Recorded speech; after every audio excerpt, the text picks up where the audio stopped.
So the Democratic Alliance federal leader John Steenhuisen wants the national government to devolve certain powers to provincial and local governments. He insists the national government can no longer be trusted with duties that it's failed to execute. Steenhuisen was speaking at the launch of the DA's election manifesto virtually from Cape Town on Saturday. Steenhuisen is on a mission to breathe life back to small municipalities by replacing corrupt officials with capable ones who are fit for purpose. And the starting point is to devolve government powers. We can no longer accept that functions such as policing, commuter rail and electricity provision should remain the sole function of an incompetent national government that clearly cannot do the job. We cannot stand by while people suffer the effects of these failures. The DA leader has promised clean governance, making doing business easier and tackling basic service delivery challenges. He also says corruption is a cancer that must be uprooted. And here we reaffirm our commitment to stamp out corruption, eliminate wasteful expenditure, pay all of our suppliers within 30 days and bill all residents correctly, to conduct transparent tender processes and appoint all officials fairly and on merit. The DA disputes claims that it renders poor services in black communities. Well, in fact, the DA spends far more delivering quality services to townships than anywhere else. And we take the rates that are paid for by the middle-class areas of Cape Town and we redistribute those very liberally to poorer areas to deliver the services. The party says it has been preparing for the upcoming election for the past 15 months.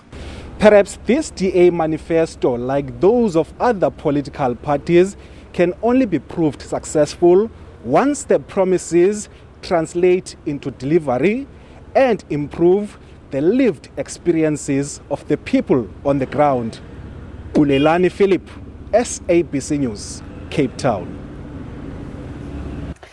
We speak now to Professor Dirk Kotze, University of South Africa, Political Science. A very good evening to you, Professor. Thank you so much for speaking to us. So let's just first start with what the DA has been pushing throughout the years and also campaigning. So it's a simple question. Does the DA deliver the best governance, services and financial management of local government in the country as it purports? Well, they are certainly amongst the top in the country. They are not exclusively there. There are some ANC municipalities in the past, for example, in KwaZulu-Natal, who were also part of the well-performing municipalities. But the DA's municipalities are quite consistently in the top position. So I think this is what is important, is not that there's sort of differences of quality of governance, but that there's a consistency in it. And that is where the DA is the best. They are, in my view, performing much better at local level than, for example, at national level, where they obviously are not part of government. But that's sort of the branding of the DA consists of this. Okay, so we'll talk about it in detail in just a moment, but just to get through some of the basic issues, including John Steenhuisen speaking about adapting to the new normal and reflecting on COVID-19 challenges. Does their manifesto reflect that in terms of the policy changes that they're suggesting? Well, it's not specifically, I would say, linked to COVID and the pandemic and the consequences of that. What they are presenting and the way in which he presented it in his speech is to say many of these things that he spoke about is already being done in many of the municipalities where they are the governing party. He's a bit more reserved about situations where they are in coalition. And that is one of the main messages of this manifesto, is to say, well, that they want to get rid of coalitions and want to govern on their own. So in that sense, I think this is something which they are going to concentrate on. Most local authorities, especially in the metros, are trying to adapt to e-governance, for example. It's something which actually is happening all over the world, where there's more and more being used of apps and other electronic means in order to deal with service delivery, reporting of problems, and identifying also the problems in governance and accountability also. We are not yet at the point where this is something general that's being used by everyone, but that's certainly something which, for example, in Cape Town, it's been used a lot. I've been on a panel of a BRICS panel recently. In other parts, like in Russia, they do the same. So it is something that we can learn a lot about, and the DA is certainly one of the parties that emphasizes this quite a lot also. So you say they're not keen on coalitions. We've seen that it hasn't worked out for them, but would they be able to govern without those coalitions? I mean, if we look at the last results, a lot of the support was taken away from the bigger parties, including the official opposition and the governing party. No, I think this is a fact of life for politics in South Africa for the foreseeable future. In many parts of the country, there's not going to be any party with an outright majority of more than 50%. So this is going to be in many parts, and I would say, I think, in most of the metros that have been at coalitions, that will most possibly continue. So the DA is certainly not yet in a position where they can have an outright majority in most of them. Part of the problem is that for any party to have to stand alone in government in the metros, they must do very well in the wards. Most parties are doing well with the proportional representation, but not necessarily with the wards. And I think this is where the weakness of the DA is in some parts where they don't have the ward representation, especially in the townships. And that is something that it's not going to change necessarily with this election already. But this, I guess, is one of their main targets, main objectives for the future. But for now, I think we are going to see still even maybe more coalitions than after the 2016 election. Okay. So let's go back to this point of decentralization or devolving of powers for service delivery. Steenhuisen said sometimes we will require of the local provincial governments to take on some of the responsibilities where national government is not up to the task. Now, we know, for instance, the housing issue is a big national problem, but yet they themselves have failed to arrest it in the Western Cape. So how would they redesign the policy in order to suit service delivery?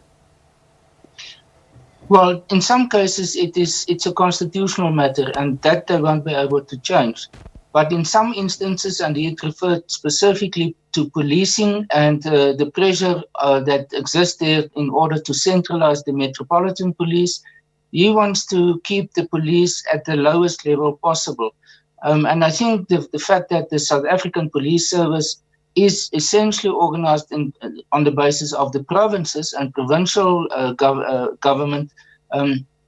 That is something that we see. It's not always working very effectively at the local level, because that is where policing is taking place. But other aspects of it, I think what he referred to is, for example, was in terms of electricity supply. And the national policy is changing in that respect. The possibility of municipalities to be able to acquire their own service providers for electricity. That is part of national policy now. With respect to economic development, again, it is actually national policy. The idea of a district development model is the new approach of government, and it is in order to try to coordinate the three spheres of government in a better way than what has been up to now. So I think there's actually complementary sort of approach, and it's not an exclusively DA approach. When it comes to the actual implementation, I think they might be a step ahead of some of the other parties and the ANC, especially with respect to pushing for that, because the ANC's sort of instinct almost is rather to centralize functions. But if we look at our constitution, there's quite a number of what is referred to as concurrent powers between the national government and provincial governments. The DA concentrates more on local government. So I think in the end, there might be a convergence in terms of this.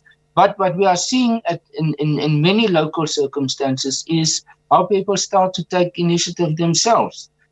The problem is that it is very often regarded by local authorities as a challenge to their authority, and therefore treated as illegal. But it is inevitable that these type of initiatives will happen. And again, it is something which to some extent is even part of the government's, the national government's philosophy of developing private-public partnerships, but not so much yet at local level. And I think this is what the DA is pushing for. I have to ask this. The DA says it's not a party that counts on racial solidarity to secure votes, but we must ask this question. Does its manifesto and its general approach reflect an understanding of the different challenges that many South Africans face, which is steeped in inequality? So if you're going to say fiscal decentralization is the way to go in order to deliver services faster, it is said that the framework for that must be pro-poor. Yes, that is, I think, all of us understand it that way, and I think the DA understands it also, should understand it in that way. And what we have seen, especially in the metros where they have been in power as part of coalitions, they could come to reach agreements on budgets that, for example, had the support of the EFF. I'm thinking about Johannesburg and Tshwane, where the budgets were ultimately accepted with the support of the EFF. So when it comes to specific issues like for example approving a budget or in the integrated development plan or other aspects of it, then it's very difficult to actually distinguish between political parties because the issues are obviously the same, and therefore they are confronted with the same issues. And if there's not sufficient progress made of it, the public way of doing things is that there's demonstrations, there's public outcries, and it will make it very difficult for any political party to govern under those circumstances. So my argument is therefore, irrespective of your political ideology, it's a political fact that you have to address it, whether it's the DA or the ANC or the EFF, or even maybe the Freedom Front, although they are obviously very far from this position yet. So very quickly, the DA says that, for instance, we don't deploy cadres who know nothing about running a government. So you would argue that it's the how you do certain things. Are they right on the money on this? And can they claim that they've never had any personnel challenges when it comes to delivery? No, obviously not. And no party can claim that.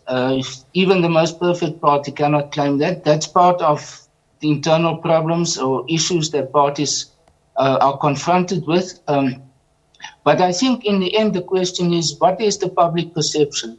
How do the public see these different parties and the parties that constitute the different governments? Do they see them as being sort of infiltrated or paralyzed by corruption and favoritism and elitism and all these different aspects?